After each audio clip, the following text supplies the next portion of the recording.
Dan surat Al-Kahfi ini pula diturunkan kepada Nabi Muhammad SAW di saat kondisi muslimin sangat tertekan.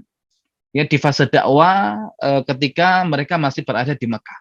Dan dari surat Al-Kahfi ini akhirnya diambil sebuah pelajaran yang menjadi sebuah inspirasi bagi para sahabat yang diperintahkan oleh Nabi Muhammad SAW disebabkan adanya ya kisah Ashabul Kahfi yang mereka rela untuk bersembunyi di dalam gua meninggalkan negeri mereka hanya untuk menyelamatkan akidah dan agama mereka. Ya, maka akhirnya diputuskan para sahabat sebagian hijrah ke Habasyah, ya ke Ethiopia. Untuk apa? Untuk menyelamatkan akidah dan agama mereka. Karena di Habasyah itu kata Nabi ada seorang raja yang tidak ada seorang pun yang dizalimi di sisinya.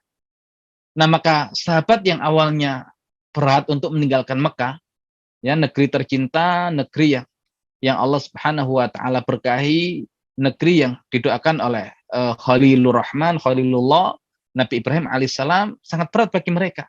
Tapi dengan adanya kisah Ashabul Kahfi menjadi inspirasi dan petunjuk dari Allah bagi kaum muslimin untuk menyelamatkan akidah dan keyakinan mereka dengan cara sebagiannya hijrah ke Habasyah.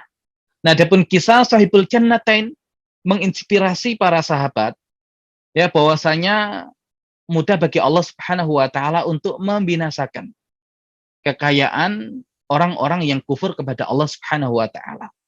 Para sahabat kebanyakan dari golongan orang-orang miskin. Orang-orang kafir, orang-orang musyrik Mekah kebanyakan dari golongan yang kaya raya.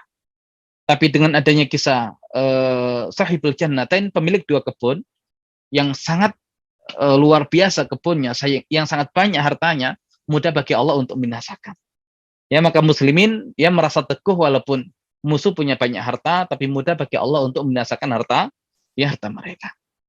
Kemudian dari kisah Nabi Musa dengan Nabi Khidir, ya bahwasanya muslimin itu tidak boleh melihat sesuatu itu hanya dari zahirnya. Ya, zahirnya mereka lemah, tapi hakikatnya mereka kuat. Kenapa? Karena mereka punya ilmu, sedangkan orang-orang Quraisy tidak punya ilmu. Maka kekerasan yang dilakukan oleh orang-orang Quraisy hakikatnya hanya untuk menutupi kelemahan mereka dalam bidang ilmu, sehingga mereka tidak sanggup untuk berdialog, tidak sanggup untuk berdebat, maka mereka main dengan kekerasan. Ya, maka terlihat zahirnya mereka kuat, tapi sebetulnya yang kuat adalah muslimin, karena muslimin punya Al-Qur'an. Muslimin punya panduan, muslimin punya kitab suci. Dan itu yang merupakan inspirasi dari kisah Nabi Musa dengan Nabi Khidir. Terkadang kita tidak boleh melihat sesuatu hanya dari zahirnya. Karena di balik itu ada hikmah yang kadang tersembunyi yang butuh kita renungkan dengan sangat dalam. Kemudian kisah Dzulqarnain menginspirasi para sahabat. Ya, kalau Dzulqarnain adalah seorang yang sangat soleh, yang sangat beriman. Nah, maka kalau kalian, wahai orang-orang Islam, tetap teguh dengan akidah kalian, dengan keimanan kalian, dengan kesalehan kalian, maka seperti Allah berikan kekuasaan kepada Dzulqarnain, Allah pun akan beri kekuasaan kepada kalian. Ya, maka 4 kisah itu pun menginspirasi para sahabat di zaman Nabi Shallallahu Alaihi Wasallam. Ya, maka harusnya memang kita ya juga bisa mengambil pelajaran dan inspirasi berkaitan dengan kisah-kisah yang ada di surat Al-Kahfi. Ya, minimal tadi. Ya, ada tema-tema fitnah, tema-tema ujian, di mana kita sanggup untuk menghadapi ujian-ujian itu. Ya, kalau kita berlindung ke gua Al-Kahfi.